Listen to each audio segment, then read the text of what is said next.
All right. Hello, everybody on Ustream now. Well, hello there. Hi there. Thank you for joining us. We're very excited. We record the live version of the Computer Action Show. It's a big show, and we record it live. We stream it live and record that. That's kind of what we do. Oh, yeah. So that's what you're watching now is the version from the live stream. Oh, yeah, uh-huh. But we're going to now do the actual show itself. Yeah. So why don't you arm yourself with the GoDaddy thing, and then because I'm going to throw that to you. And we're ready whenever you is. I mean, Yeah, buddy. You both ready? I know. I am. Okay. Okay. In 3, 1. And welcome to the Computer Action Show, Season 1, Episode 8, better known as The Ocho. My name is Brian. With me is Chris. Hey there, Brian. How are you today? Oh, I'm fine. Well, Brian, did you know in computer history today, November 22nd, 1985, Apple shares its Mac interface with Microsoft. Uh-huh. Microsoft Corporation and Apple Computer Incorporation signed a licensing agreement allowing Microsoft to copy the visual characteristics of the Macintosh interface for its Windows software. Mm-hmm. The agreement, which was confidential for 3 years, of a 1988 lawsuit in which Apple sued Microsoft and Hewlett-Packard for violating Apple copyrights to Macintosh displays. According to the 1985 agreement, Microsoft would acknowledge that displays designed by Microsoft had been derived from Macintosh displays. In return, Apple gave Microsoft license to use its design in Microsoft software. A judge eventually decided Apple only had limited rights to the original design. As in, they had pretty much no rights to the original design because they did not, what I like to call, original design it. So that was in 1985. I don't remember that at all. I guess, well, it was Are you joking with confidential me? for 3 years. I do remember when it came out in 88. Are you really kidding Yeah, with me all on right, that one? all right, I remember now. You totally, like, you remember that. Well, it didn't happen. It didn't come out in the public until 88. Remember that ridiculous movie that came out, The Pirates of Silicon Valley? I love that movie. You remember when they had Microsoft over to the Apple campus and they were like That was rock and roll, mock yeah. staging it? They're like, look at this Mac, and this guy comes up and he's like, look at how the mouse pointer moves. That was so cool. And Steve Jobs gets like, don't give away all our secrets, dude. I don't remember that at all. No, but that was like the whole part of that. That was like the dramatization of what you just read. Yeah, I remember actually in 88 there was a big scuffle about it. So I think I recall. Yeah, and then in the early 90s, Apple got all pissed off again with because 95.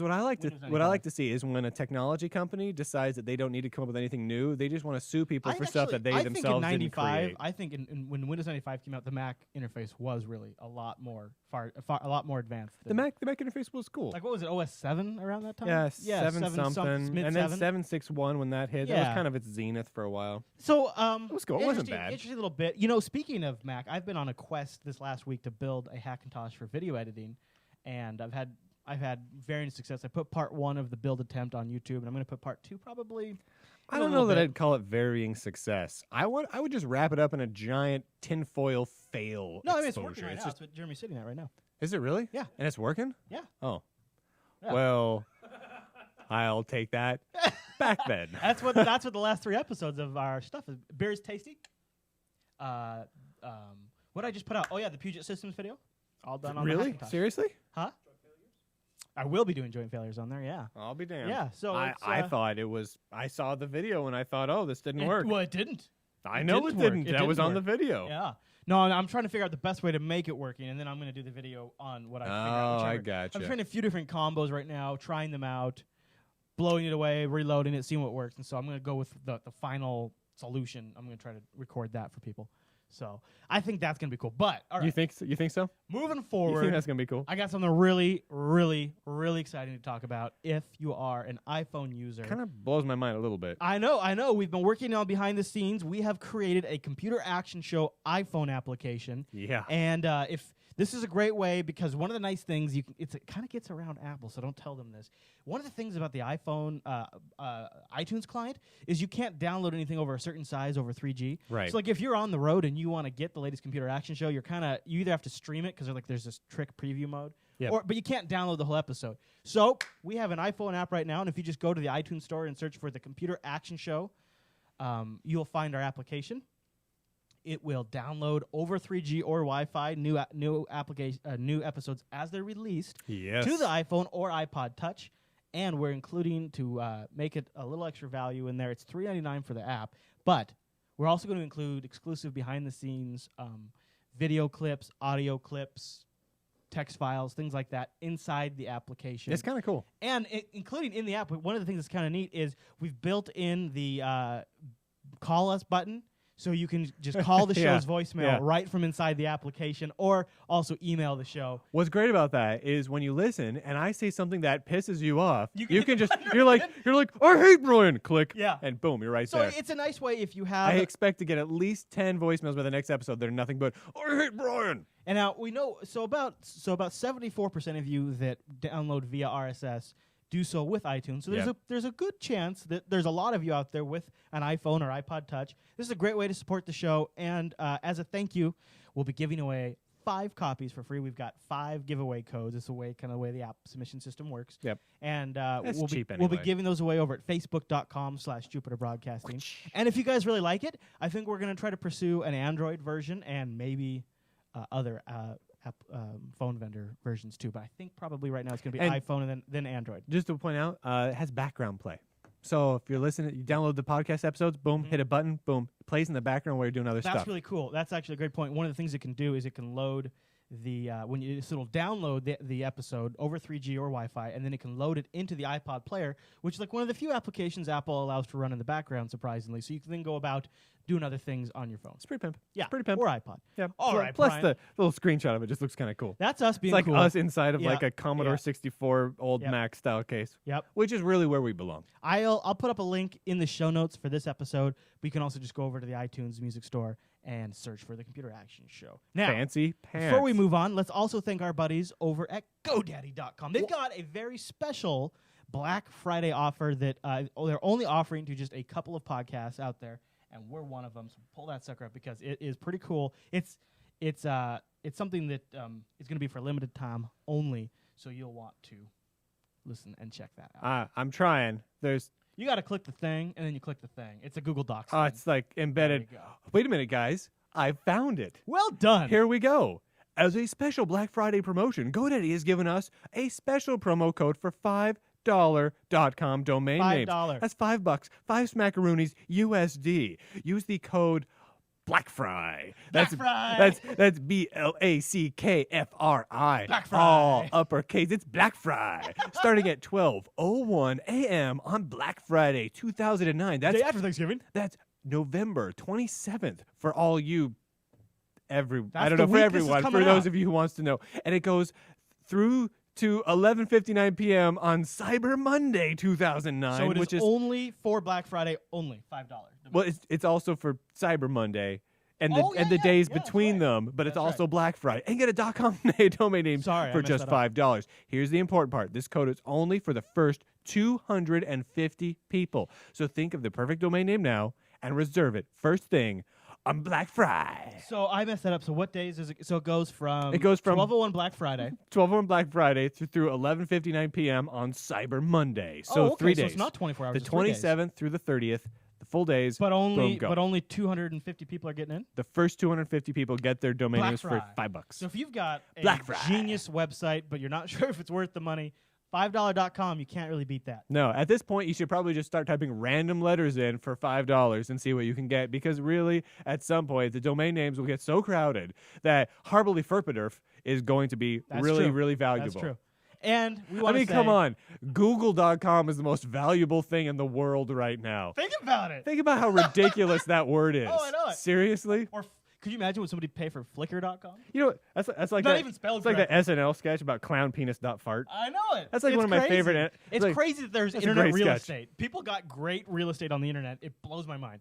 All right, Brian. Ridiculous. Well, a big thank you to GoDaddy for continued support of the Computer Action Show. We like them. All right, Brian. Let's do the news. Dum dum dum. Doom diggly. Well, there is a stop button you can press. And when you hit that button, it stops playing. And then there's a go to end of track button, and you can click that and it'll go to the end of the track. STFU. I thought I did something wrong because I hit the record button. There is a mode. It's where funny it because doesn't- I assumed you did something wrong too. there is a setting. That's a great. I That's a don't know. great point that Jeremy just made about doing something wrong. Freaking out that I was recording over what you guys were recording. I was doing something similar. I was freaking out about the things in my life where I was. All right, there we go. I'm about right. You really got to check your monitors. Jeez. Well, I don't want to be a clown posse. You see how he's I wearing don't know. monitors? What is a clown posse? See how he's wearing monitors? Hey, Jeremy, how am I sounding? You sound awesome. I do, don't I? Posse, by the way, is an acid punk band. How does the Is it levels really? look in? How do the levels look there? They look good on the. I okay. had no idea. All right, well, let's move on to the news segment. We're living in the yellow. Ready. 3, 2, 1. What's new in the news this week? All right, Brian. Our top story on the news docket for this week: Google announces the details of Chrome OS. What? What a bunch of boogers. What? Oh, no, go ahead. Read me about the features. Here's what you need to know about Chrome OS, Brian. Tell me about what it can do and how it's going to change everything. It's basically only a web browser. It only runs web apps. Wait a minute. Hold on. Back up a second. Did you say basically it's only a web browser? It's only a web browser. Well, you see, you're discounting the operating system that boots to launch the browser. I don't know. Okay, so they took, I don't know, Red Hat or Debian or something like that, stripped everything out of it, and they say in this, I seriously kid you not, that they rewrote. That it's like a custom window manager. Yeah. You know what the custom window manager is? What? No window manager. Yeah. It's one full screen application Yeah. that already exists. It's not a new application, guys. know. It's not like some crazy real-time advanced application that true. needed a custom kernel or true. something. No. It's the same freaking version of Chrome. Right. It looks a little. It has a little more functionality. It's got more buttons. It's got a few more buttons to make up for the fact that it does less. So it right now Stupid here's- freaking Google. here's a couple of Holy details. Lord, in a handbasket. Yeah, tell me details. It will not run on conventional hard drives. It will only run on solid state drives. Why? It will not Why? run. All right, officially. hold on, back up. All right. Why? Because of speed. Honestly, you want to know why Because I of think? speed. You want to know why? You want to know why I think it will only run on solid state drives? You want to know my I would love to, conspiracy because theory? I couldn't figure it out. My conspiracy theory is What, did Google go around and buy all the makers of solid state drives? no, but what does Google have a lot of? Remember how they published a whole doc on the reliability of hard drives and Wait, their hold on. medium crash point- medium- What does Google have a lot of? Competing operating systems. That's what they have a lot of. Exactly. No, they have a lot of hard drives. Remember, they did this whole study on like when hard drives fail are most likely. They did like this big publication on hard drives, and they've got hard drives in all of their servers, and they do like this distributed file system.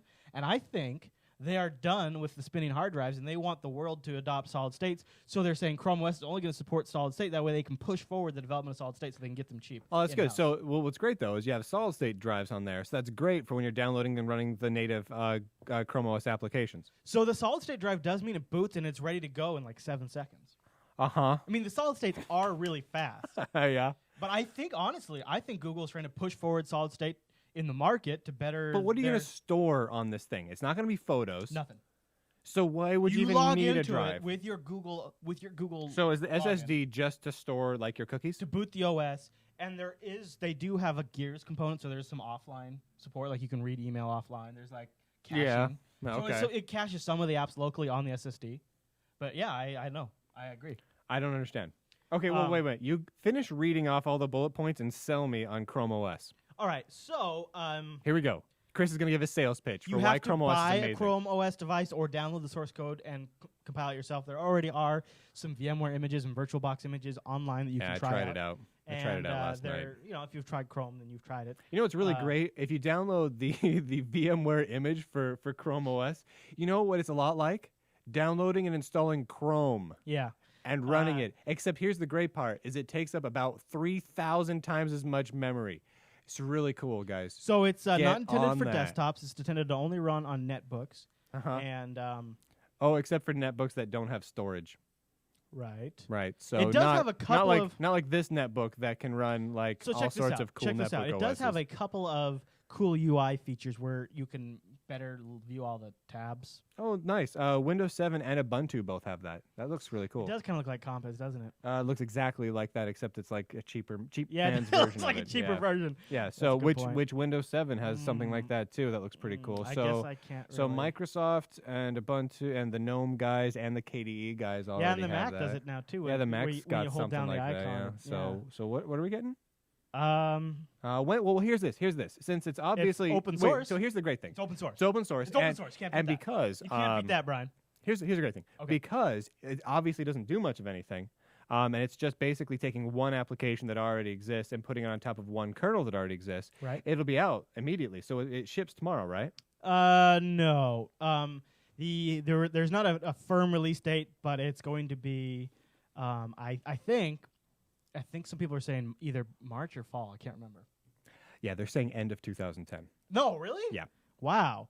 Okay, so here's the Google blurb on it. I was being a little sarcastic when I was asking that earlier. They're thinking that it's going to be another year. Is it really? I thought it was going to be like March. No, it's They're going to ship before the end of 2010. I don't know about. So Google Chrome OS is an open source, lightweight operating system that will initially be targeted at netbooks, and most of the user experience takes place on the web. That's it. Google Chrome running within a windowing system on top of a Linux kernel, with the web as the platform. It runs on x86 processors like a standard Core 2 Duo and ARM processors like inside every mobile smartphone. Underneath lies a security architecture that's completely redesigned to be virus resistant and easy to update. Oh yeah, that is one thing. What? So they take the Of course there's no viruses. There's no storage. That's how you do it. Wait a minute. I've got this great idea. Microsoft, hear me out on this one. Get rid of hard drives or any local storage. Boom. Virus is gone. Yeah. I should be paid for that. That is an idea right there. Boom. Virus is gone. So what they said is each tab and each application is individually sandboxed, so they won't. Oh, like Chrome. They won't be able to take data from each other. Oh, so it's like Chrome. Yeah, it's like Chrome. So it's exactly Chrome. It is. It is an already existing browser so that they're I wanted already to be at version excited 3 about on. Chrome OS, and I just can't. And I know I'm noticing something in our shows, in our feedback, is like if we bash on the Mac, we get like anti-Mac stuff, and if we bash on Fedora, we get we get like there's a lot of response. We get like there's a lot of people. Yeah. Google is now, whenever we talk bad about Google, I'm getting a lot of feedback about that. Yeah. Like so, it's like it really has in a way become like the third platform. big platform. Yeah. It has. If you look at but I don't know if you can really count it outside of Linux, but if you look at it in the mind share of the general public, it's become Windows, Mac, and Google and Linux. Yeah. It's weird. It's a weird thing, and we definitely get a lot of feedback when we talk anything bad about Google. And I honestly want to be excited about this.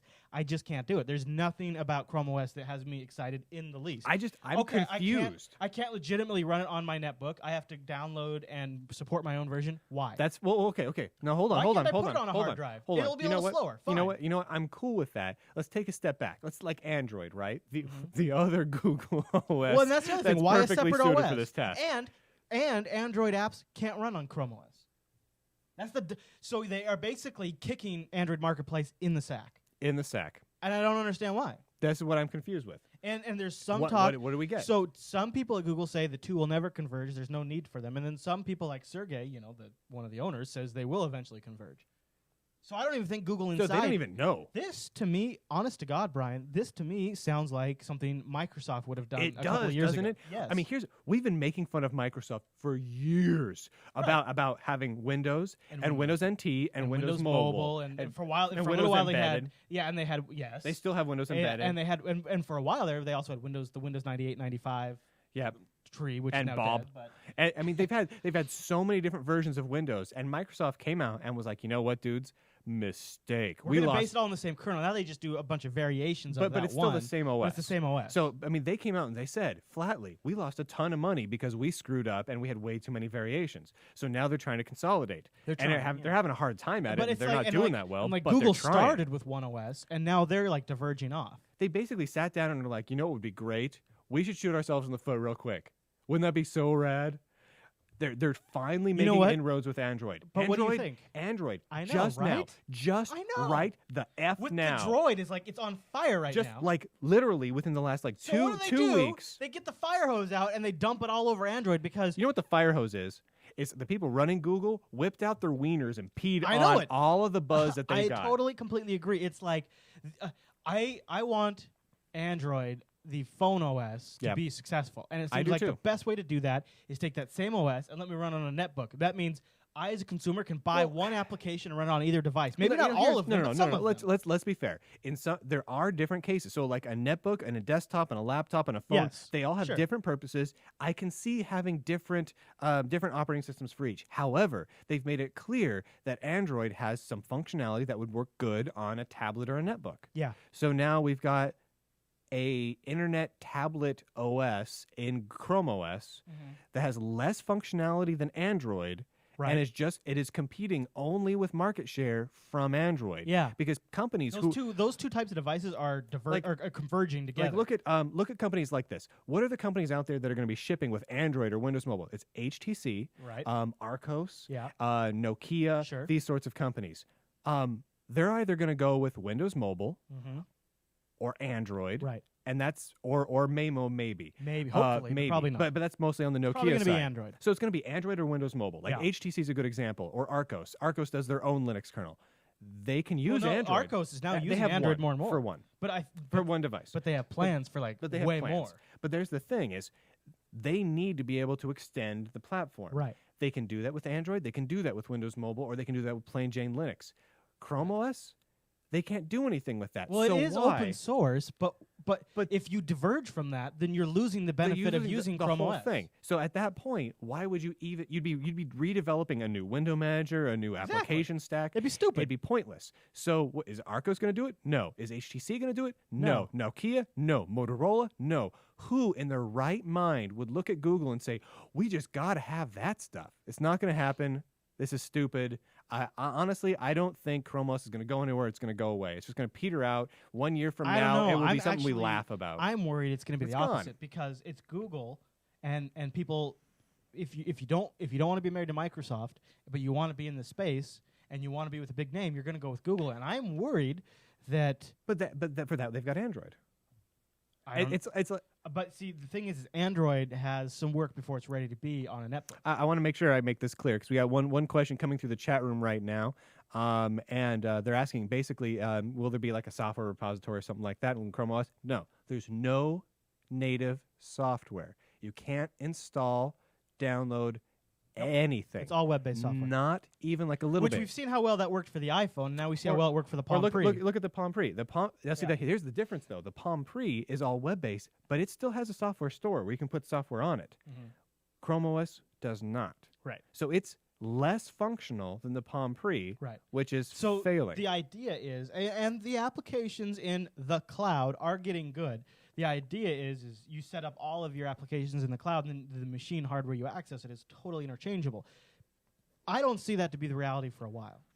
There's so many places where I don't have an internet connection. yeah. Or there's so many times where I need a local app. I need the power of a local application. Dude, and there's way too many times when the Google servers are down. I actually could not read my email this morning. Neither could I. And Google Wave constantly crashes for me. And Google I'm using Docs the- constantly screws up. I'm its using the display. Google Calendar now, and I've got like 7 or 8 different like little like calendar categories I've created. Yeah. Oftentimes, it will not be able to sync like 2 of them. So I just can't see what my work schedule is for like half a day. And then it will just Not reappear good enough. again. It's not good enough. It's not good enough. Why on earth would anyone think that was a good idea? It I doesn't don't know. make it. I mean, I get it. Google makes all their money from marketing and advertising. That's a company they are. That's what they do. So Right. of course they want more people going to google.com. It's just So you release another platform that hopefully drives a few more eyeballs it's like to it. Doodley said in the chat room. You know, early computing wants its computers back. We already did the mainframe time sharing and dumb terminal thing. Turns out we wanted something a little more richer of an experience, so we went with full blown machines. You know Been what? there, done that. Dudley or Doodley or whatever you are in the chat room. That is Dudley. a really good freaking point. Yeah. I didn't even think that through, but you're right. 1950s, 60s, 70s. That was what we wanted to move away from. There was a reason we moved Now away we're from trying that. to move back to it? I don't get it. Why? It's dumb to me, and it's robbing from what we do need to be a successful platform, which is Android. Because here's the thing: is I've already seen 2 blog posts from development shops. One of them, a very big one, said, "You know what? Chrome OS robs the value from Android. We're just going to focus on iPhone application development." Yep.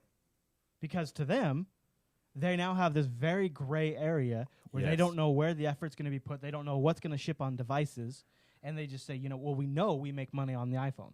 We don't know if we're going to make money on Android. Right now, we were gonna start investing in it, but if it's going this direction, we don't think we're going to continue. That's two different shops I've seen do big blog posts on that, and it worries me because with the momentum they have with the Droid, which Yep. looks like a fantastic piece of hardware with a ton of potential, you're seeing some great apps show up in there, and then they come and they do this, and it's just could ruin the whole thing. The chat room is just making point after point today. I think it's Flammy or Flamey. I don't know how you say that name, man, or girl, or someone. Making the point, wasn't the whole thin client thing a huge failure? Like with Oracle. You remember like in the mid-'90s, Oracle came out and said, you know what? Java-based thin client workstations everywhere with no software on them. And you know, that was going to be the future. And of course it failed because nobody actually wanted it. And in my day job, you know, a lot of my clients have Citrix or Microsoft thin clients of different types where it's just a $300 thin client. And every time we roll that out, within a few months, they need to start rolling out a few independent PCs so they can have better reliability with things like local scanning or receipt printers, which always work kind of. There's always these little things that come up where you end up needing more horsepower on location. Right. And you know what? When the network goes down, which doesn't happen very often, but things happen, servers go down, power goes out or whatever, the people with the full-fledged machine so they can have a scanner are all of a sudden the only ones working. So, the lesson here is I think my opinion, there is a balance between local applications that sync data to the cloud. That's handy. So you have the information available. Yep. But a local repository that isn't totally reliant on that cloud sync. Like a Dropbox or Ubuntu One. What I need to do, what I'm going towards is whenever something is configuration based with a config file, I'm trying to either symbolically link it or link it inside my Dropbox that's folder. the way I go. And then I just start that application up on another computer, link it to that Dropbox file. And then you've got the same settings and the same data on all your machines. Yep. It's fantastic. Yep. The only problem is if I end up sitting down on a machine where I can't load software or I don't have software, it is nice to have stuff in like a Google Calendar, but at the same time, these days I almost always have a phone with me or something that can get to that data. So I don't know. I don't know what Google's up to here. I this really is have one no of the idea. most bizarre decisions. Then I've ever again, seen. Google is a huge company. Maybe it's just one of those cases of, left hand not knowing what the right hand's doing. Well, that seems to be evident because at the press conference where they unveiled the details, they said, no, we don't see Chrome OS and Android OS. And then the president came out and said that he sees that likely. Yeah, I don't know. I don't know. I have no idea. All right, Brian. Well, the next story on the news docket for this week, YouTube pulls a Hulu, yanks API access from Popcorn Hour. Now, when they say pulls a Hulu, if you recall, Hulu got in a big tip with Boxy to remove Hulu off of Boxy set-top boxes like the Apple TV and things like that. Well, the Popcorn Hour, which we have reviewed on the show and we've given one away on the show, has YouTube support. So you can watch YouTube playback right on that device on your TV. Very nice. And now that YouTube has 720p and now 1080p video, that's way cool. It's a very realistic thing to watch it on your home theater system. Very. So the way it's this good for works, watching Jupiter Broadcasting content, Chris. You got it, buddy. Because the Popcorn Hour doesn't have actual flash playback, what they do is they go connecting through an API that YouTube has available, and they download the H.264 version of the files. Right. And they play those. Well, you need a special API access, or you have to scrape the site, which if you've probably seen some of those browser extensions you can install that lets you download the YouTube video, that is essentially what Popcorn Hour was doing according to Google. And apparently Google claims they were trying to work something out with the Popcorn Hour folks for a year or so, and then they finally just said, sorry, you're not getting YouTube access. Here's why this is a story to me. It seems like if you're going to put videos up on YouTube, and you're going to be YouTube, and you're going to make your content online like this, why go after people and shut this kind of stuff down? Why make it available? Why put your content out there? Why put it on YouTube and then try to kill people when they try to display it? I don't understand what this is about. I mean, and it's just crapping all over the ability. It is. I mean, from one point of view, I do get it. I mean, people go to YouTube.com. They see the advertisements. Google makes a little money off that. They watch it through the Popcorn Hour. It's just the video. There's no ad revenue, but we are using up Google and YouTube's bandwidth. Yeah, that's a good that point. costs them money. That is true. From that point of view, I get it. I really do. But on the other hand, really, I mean, and they claim they've worked hours, out deals with guys like TiVo, so they're not pulling it from the TiVo, but still. but there's not like a million popcorn hours out there. It's not like this is going to kill Google's bandwidth. There's, I'm sure there's many, many thousands of people using their popcorn hours very happily, but it's not going to kill them. And those people are still going to say, oh, that was a great thing. And then they're going to go email their friends. Here's a link from YouTube. And it's still going to push YouTube forward. Come up with a way, if it really is those lower third advertisings that pays the bills, then come up with a way to work an popcorn hour where they can do a rev share. Come up with the API where in order to do that, you get a rev share and you are enforced to display the ads in some way on it. Yeah. That's fine. That I'm seems sure fair to me. Popcorn Hour would work with you on that. Yeah.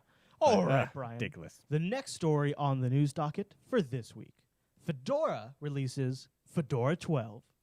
So the Fedora 12 project, or the Fedora project, has released version 12, which includes such niceties as the Linux kernel 2.6.31, GNOME 2.28, KDE 4.3, and many improvements to Red Hat's already strong work in the virtualization front. Yes. Now they're working with KVM, and they have a complete virtualization stack, which now also includes libguestfs, which means, quite simply, you can now mount your virtual KVM machines and browse their file system. Nice. Very like cool. That. Like that. I like that a lot because if you want to just get a document or a file on or off or get a config file, it's great for, oh man, I really had the perfect smb.conf. I just want to drop it in my virtual machine and fire it up. You can now mount that virtual machine's hard drive, throw the config file in etc/samba, and you're good to go. So, have you gotten a chance to look at all at Fedora 12? I have a VMware installation of it running the KDE part of it. Okay. The KDE side. All right. Now. So I'm kind of hoping to sit down and do a full review after I get a chance to actually put it on a real hardware. I'm thinking the same. I'm thinking for the next Computer Action Show we'll have a review of Fedora 12. I'm going to give it a shot on my little HP mini netbook here. See how it runs. Just because this has had such good results with every other distro driver wise. Right. I'm going to give it a shot with Fedora. See how it goes. I'm digging the Fedora artwork this time around. It's not too much of a departure from previous releases, but it isn't better, isn't it? It's a refinement. We'll go into more in detail maybe next episode or the one after. But I'm so far I'm liking it as a significant upgrade to Fedora 11. Yeah. So we'll give it a full review in a bit. But if you haven't checked it out yet, look at me being positive towards Fedora. You are. What a nice guy. Yeah, I you know. are. I'm not even trying to be nice at the I'd moment. love to hear people's feedback on their experiences with Fedora 12 so far, especially if there's any areas you think we should specifically look at. Oh, absolutely. I'd love to let us know. So hit us up on the forum, jupitercolony.com, in the Computer Action Show section, and let us know what you guys think, and if you've already been running it, what your impressions are thus far. All right, Brian, the next story on the news docket for this week. This is just breaking news, so I'm not sure because I haven't heard it from a lot of confirmed sources yet. We need to get more details on this one. A German website has apparently received confirmation that IBM is terminating the development of the cell processor. This means that no future development will take place, making the PowerX cell the last cell processor. Parts of the cell project will make it into future processor designs, however, but the core project itself is terminated. I mean, that's kind of hardcore. That's a big deal. I mean, that's a huge deal. For those who maybe remember kind of the name but can't remember what it's associated with, that's the processor in the PlayStation 3. And it was kind of a big deal. It was kind of the huge deal. It was hearkened as the second coming of processor design. It was like it was going to be the thing. It was to see it first of all, my first question is, well, what's this mean for the PlayStation? What does IBM I don't know. They say no future development, so that makes me think that they're going to continue manufacturing the current cell. So I mean, I'm that sure means they have that the contracts in place. PS3 is fine, but what does that mean for the PlayStation 4? Right. That's kind of what people would be thinking. That's exactly what I'm but now along the same lines, this same basic thing happened with Microsoft. Microsoft with the Xbox original one had a Motorola chip in there. Right, exactly. Yeah. Actually, exactly. In fact, they were using Power Mac G5s to do the development for the development of the yeah. original Xbox. I remember seeing leaked pictures of like G5s where people were developing 360 games on it. Right. That's crazy. Isn't that crazy? Yeah. So now going forward, though, they're going to go Intel. They're going Intel because going forward, I mean, come on, IBM basically halted development for the most part of those lines of chips. Well, they still have it kind of. They still have the power line, but they don't have those lines of Not chips the anymore. Cells, right. And what's interesting about it is there seemed to be a somewhat of a consensus that the overall technology behind the cell and the PowerPC in general was a better technology than what's in the Intel chips and the AMD chips. But RISC versus CISC, basically. Right, but there's no denying the fact that Intel right now is a huge market leader in the processor business. Huge. They're just And- kind of crushing everybody. Interestingly enough, not really related to any story, but just to talk about the continued mileage we're getting out of the Intel x86 AMD processor architecture. So Apple, they released the new line of iMacs. They revved the iMacs, and they have a quad-core Core 2 system, and they have a quad-core Core i7 system. Yep. The quad-core Core 2 system is running at a clock rate of 3 gigahertz. Yep. The Core i7 is running at a clock rate of 2.6. Right. Benchmarks coming in now show that the Core i7 at a lower clock is beating the 3 gigahertz. Significantly. And it's like, how are we continuing to... how does Intel continue to drive additional performance out of these chips at this point? I seriously thought, when Apple made the switch to PowerPC, I thought, that is the dumbest crap they're going to do, because Intel's hit a wall. And that was the power. Nope. We were Pentium 4 back then. I'm like, these guys are toast. They just jumped to a dead line. And Yep. I thought, stupid Apple. All right, well, now I'm looking at the Core i7. Silly Apple. And I'm looking at the Core i7, and I'm like, Jesus, this thing's benchmarking at a Dude, lower the Core clock. i7 is incredible. And it's like, I know. It's insane. I didn't expect the Intel x86 architecture to pull out like this, and so of course they're going to put it in the. I'm sure the PlayStation 4 will have it. And I'm sure the But Xbox what they're really going to 360 come up against, though, is for backwards compatibility. That's going to be a real trick for Microsoft. for Microsoft and for Sony. I mean, because Yeah. if you have a PlayStation 4 running, say, let's say, they take a Core i7. Right. Then what do they do? Got to do? They got to emulate a bunch of cell processors. But that's exactly what Microsoft had to do when they went from the original Xbox. No. 'cause that was x86. They recompiled. Oh, they did. Yeah. So what you do? Okay. So So it's just a PlayStation. Because I know depending on the PlayStation model you would buy, some could play old games and some couldn't. So they must have been emulated on the PlayStation side. Right. Well, they had I think it was like an original PS2 chip in it, and then they yanked it out with the updated that's model. That's why they took it out, because of Yeah. the cost. That's interesting. So are they going to emulate, or are they going to put a PowerPC chip? Probably not. Because you got to figure if IBM isn't making these anymore, No. it's going to cost a pretty penny for them to manufacture. Yep. So there's no mass production bringing the cost down. You know what's weird though? Why would we even sit around and discuss backwards compatibility on a video game console? This is like a totally new concept. That's true. Before, like the Xboxes and the PlayStation 2s and the whatnot, we never even thought about backwards well, compatibility. they'd always we change just the assumed. cartridge. Well, no. It'd be new cartridge new size cartridge, or and it new wouldn't disc work at all. size or anything. You just keep the original console if you liked it. Yeah, exactly. Yeah, that's a good point. Maybe So we shouldn't care why so do we much. even care? I don't know. Why would we even care? That's a great point. I'm gonna buy new You know games why? anyway. You know why? Because these latest generations, at least with the Xboxes, drop like flies. They die all the do freaking die time. pretty crap. And Yeah, so you're not that's going to be able to. You ridiculous. can't go turn on. I bet 10 years down the road, I can go turn on my SNES right now, but I cannot turn on my 360 in the same amount of time. Yep. Turned on my. I have a little NEC TurboGrafx 16. I bet it still turns on fine, doesn't You it? bet your bottom. Well, Turned yeah, it on because just the other day. Works like a champ. Lower Everybody. power, probably Play a doesn't little- even have a little Conk's heatsink in the. Revenge. Boom! There's That guy was crazy. There's probably not even a fan in the thing. Most people have no idea what I was Not a talking heat about sink. just there. No, Jeremy behind the camera knew what I was no referring to. massive heat generation where it's nuking itself within 2 years. Yep. So I hear you, man. our buddy John has gone through like 3 Xbox 360s and he doesn't play that much. He doesn't. So Yeah. it's ridiculous. Me on I've the- gone through 2 myself. I've gone through one. I went through one Red Wing. The other one just stays on like 24/7 to like play videos and stuff. But Yeah. it You works. know what? If you turn, that's probably it. You just if leave you it never on. turn it off. The Yeah. thing is, though, is that thing It draws power I mean, big time. You're paying Yeah. you're And paying your it- power bill yeah. for that. All right. The last story on the news docket for this week: VirtualBox 3.1 Beta 1 is released. Now you Nice. say, "What, Chris? Why are you talking about a VirtualBox 3.1 Beta, Chris?" Man, they're coming out with releases fast and furious. That's why I'm talking about this. We give when Brian and I talk about virtualization, in the most part, we generally are talking about VMware because we're big VMware guys. Yep. We use it both in our We day do. jobs. So Now I it's do an like extension. VirtualBox a fair bit though. So Yeah, and it keeps getting so good. Here's the problem. We use any of those virtualization tools, you kind of can't use any others. Yeah, I agree. Because once you start using, like if you have VMware and VirtualBox at the same time, you will hard lock your system. It gets weird, like because they both have They're kernel both modules, they both yeah. have fake network And, adapters. and they're using the CPU level virtualization technologies, Yeah. and only Right. one app really can be Right. using that at a time. Right. Boom, explosion. So while I want to be using like VirtualBox more, I already have a bunch of VMware images set up, so I'm stuck. one more thing back to the Core i7. It has the Core i7 has VTX, so Core 2 generations, almost all of them, well, not really, a lot of them had VT. VTX is crazy, you guys. So if you Yeah. haven't seen VTX, I think almost all AMD processors now have it, and all Core i7s It got have the it. business, you guys. And VTX is nuts. VirtualBox keeps adding more and more improvements to their VTX support. So VirtualBox improvement in performance on newer chips is getting crazy great.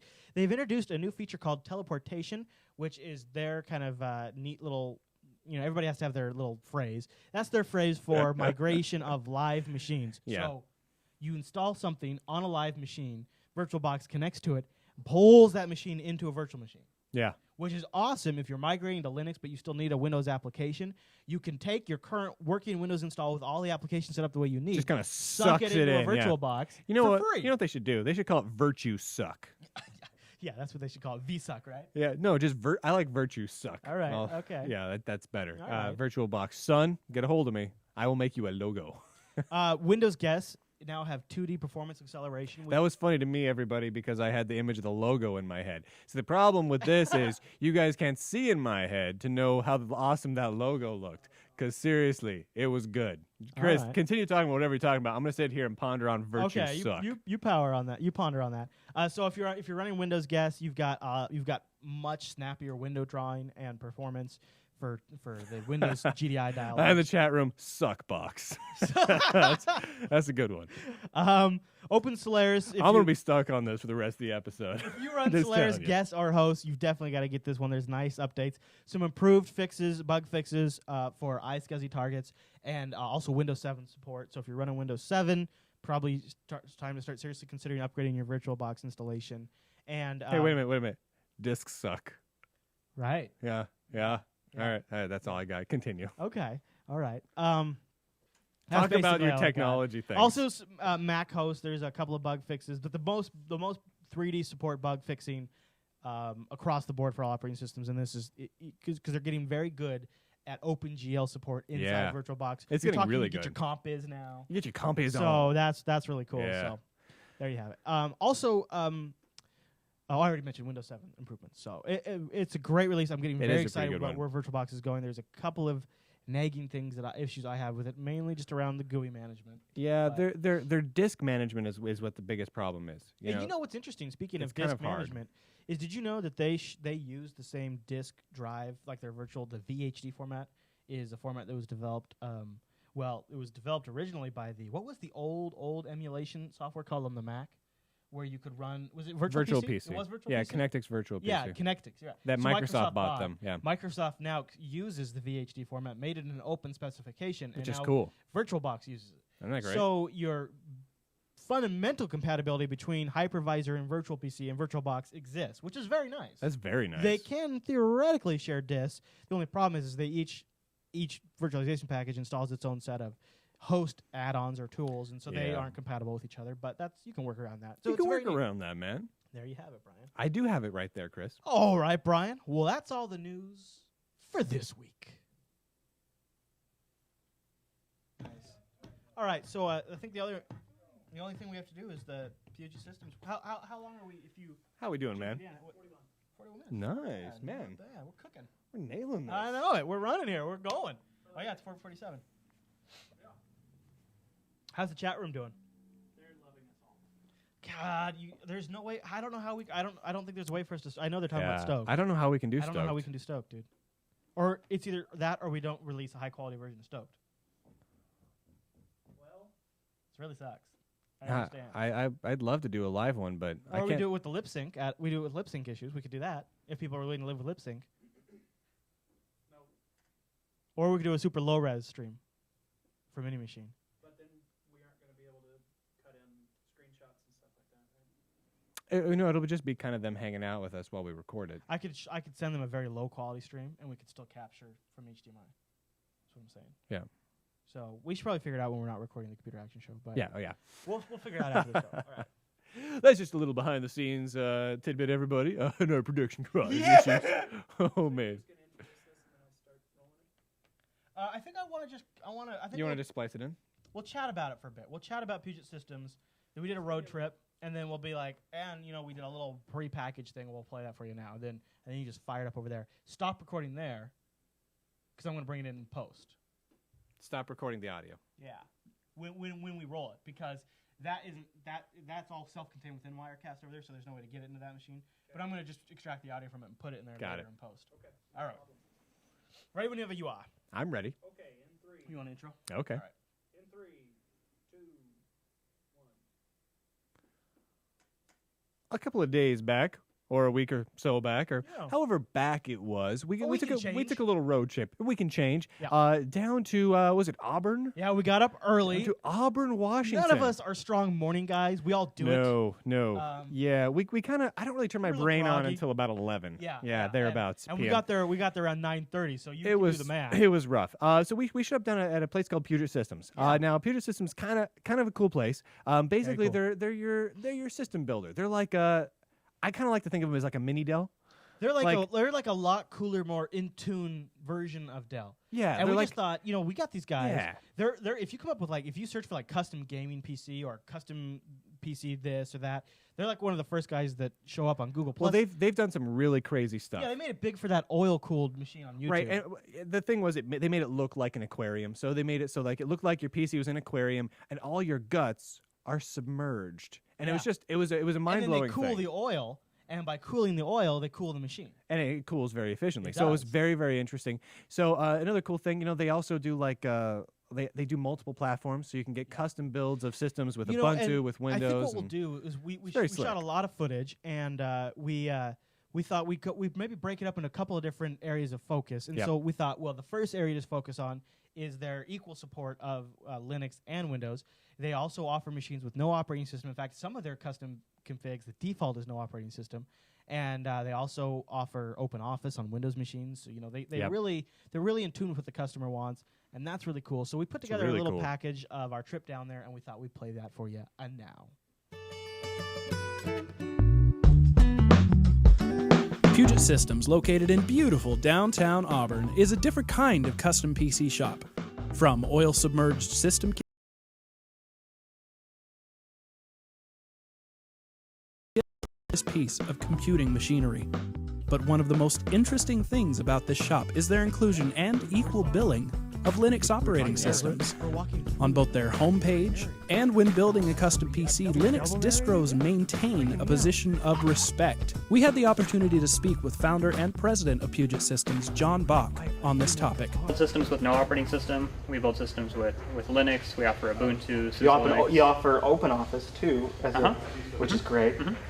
How's the demand been? Is there people? Do people know what Ubuntu is? Are people looking for it? Yeah. Well, I think in the fact that we do market it, like you said, on our homepage, I think some people specifically find us when they're searching for Ubuntu computers. To us, it's just about we want to provide all different selections. We actually are limited in our support ability of the Linux operating system, so it's a trade-off for us. So on the one hand, we're not earning the margin we would have by selling an operating system, which is very small. But then on the other hand, we're also not providing as great extent of technical support. Right. So really, we're equally happy either way. Do you have any machines here in the house that run Ubuntu, other than just for support purposes? Like, do you have some people that sometimes boot into Ubuntu to? Yeah. I don't think any of our office computers do, but a good number of our build workstations that really just are a web interface where our builders check off as they do things. And Oh, it's make perfect notes. for that. Yeah, it is. Do you have any people buying the no operating system option, Yeah, customers that or maybe already own a copy of Windows? Exactly. They don't want to buy again. And actually, what we do is we go ahead and install Windows 7 without a key, and that works that way for 30 days. Oh. So we still do all of our testing, and we run through all the benchmarks and thermals, and then we just wipe it before we send it out. Well, it's come a long way. I actually had the first time the other month where I couldn't do what I needed to do in Windows, so I had to load Linux to do Really? it, and it works. So Mm-hmm. we have a couple of physical servers here that are VMware ESXi, and they're all running a bunch of virtual servers, serving everything from our security cameras to internal NAS systems, and every single one of them is running Ubuntu server. That's cool. On the next installment of the Computer Action Show's road trip to Puget Systems, we uncover the high-tech methods they use to test the systems before they hit the road, and we kind of uncover exactly what it takes and what it means to build a gaming machine.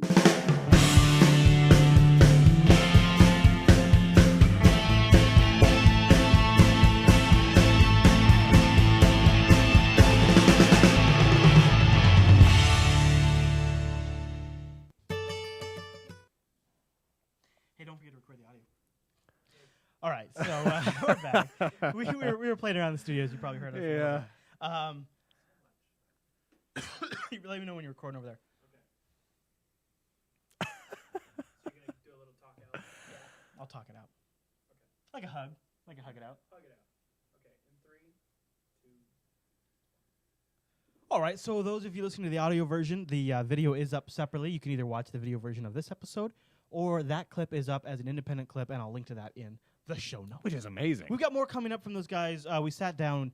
Oh man. Oh, you remember their cool testing process they went through? Dude, So that was the cool. coolest bit.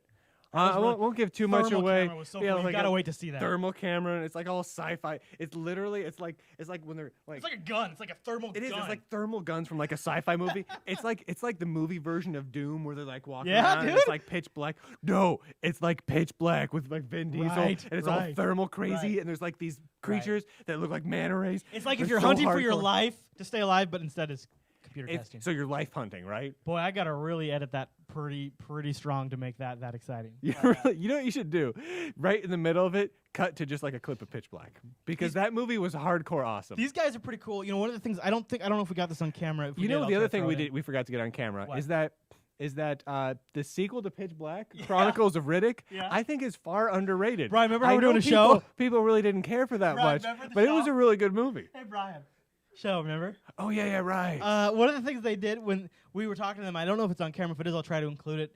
But as they're going along, they take pictures of the system as they're building it, Oh god, that's including adorable. all of the testing, That's adorable. and they email it to you as it's being built, so you know where it's They at. literally they call it the baby photos. Yeah, and then you get at the end of the day, you get a machine, and it's with the machine you get a binder with all of the notes on it and all of the pictures. That's Yeah. so cool. And dude, the great thing is, so they take those little baby photos, they send them to you before you ever get to your machine. They're like, your baby's just been born. He's coming. Yeah, it's on its way. It's the cutest thing ever. Yep.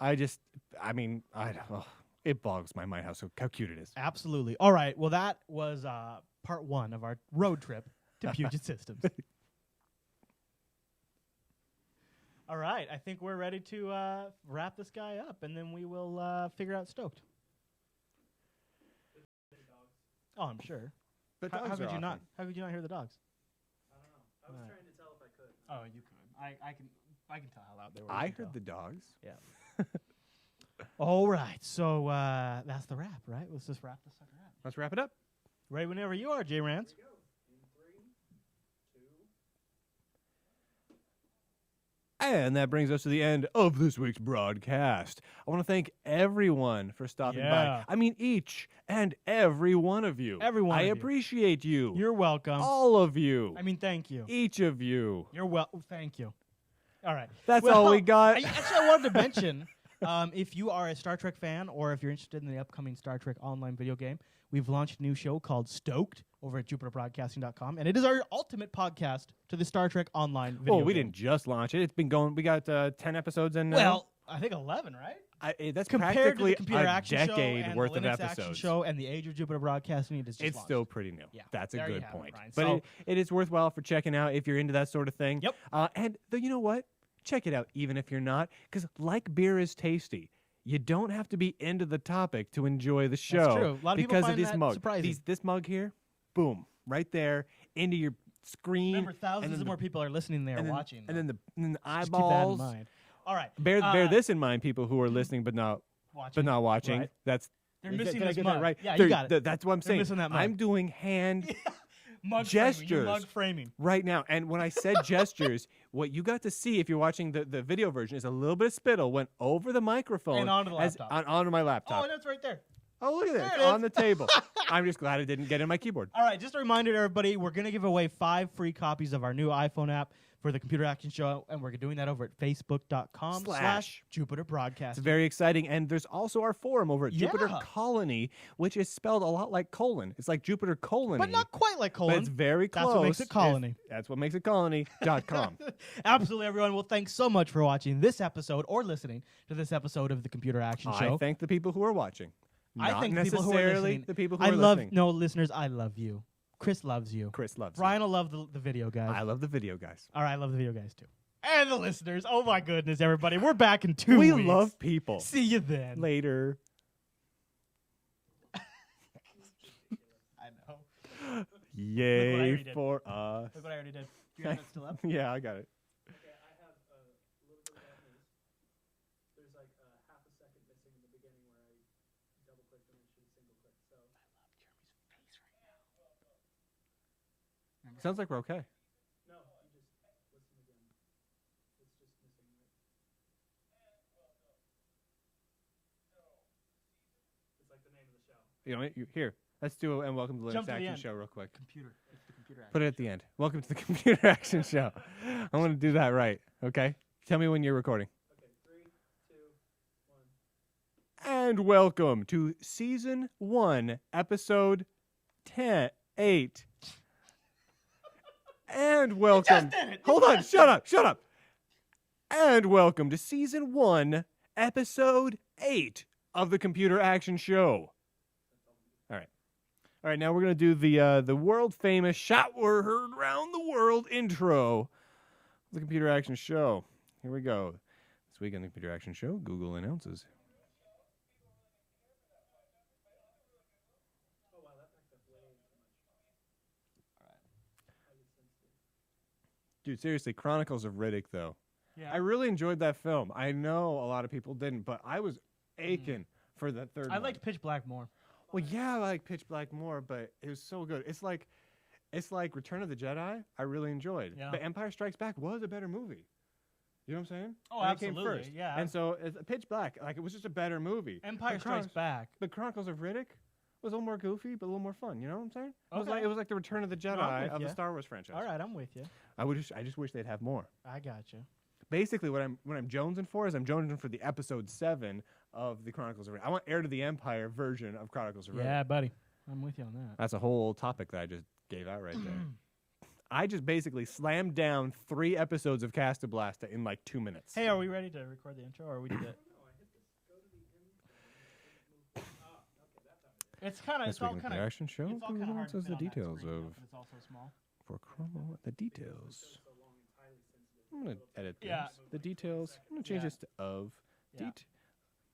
Google announces the details of Chrome OS. Oh yeah, and you can Is the mute whole number 3. thing a bit let down? That would be me. Ah, Chris is me. big Brian is number 2, right? down. What's the next computing revolution? Fedora's got a new release, and we give you the details. Quick and dirty. Let's give it. We give you the quick and dirty. Nice, I like that. Yeah, I like quick and dirty. quick and dirty. Fucking neighbor that knocked on the door. He comes over at just random times. Like come over to your house a lot. No. IBM kills development of the cell processor. Is your PS3 doomed? Then we take a road trip to a local PC builder and find out how they're supporting. All right. Yeah, that's Yep. All right. I'm ready to pretend like I know what I'm doing. All right. Whenever JRAM. Audio recording and everything. You can always undo. This week on the If you record or something, just undo. No, the view is all. Woo! You want me to come over there? I figured it out. It's new software, you know, it's fancy. I know what it is. Man, we need a big. I wish we had more Empire space. Strikes Riddick. It's ready. Go. The Empire- It's going. I can rock.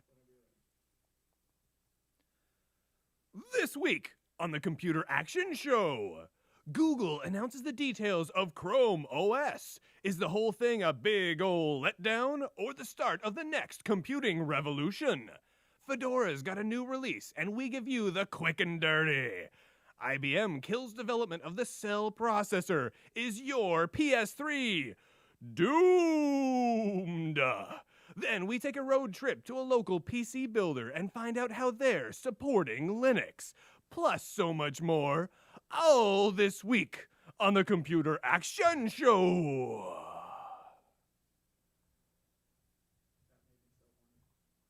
Yeah. Place to go. I mean, I was excited about it. But Yeah, the it was- H word? I don't know. if I don't know. go that way. I'm not going to go H on that one. That's what I'm All saying. right. Why don't we polish off the video recording here and say thanks Woo. to the homies for tuning in. To the Oh, video thanks version. everybody. You guys rock. Oodles and Wanna hear oodles of feedback. fun. What do you like? What do you like of the video version? What more do you want? Let us know. If you're still watching, you definitely probably have They an really opinion. dug the video thing. The chat room did it. Yeah. the video thing.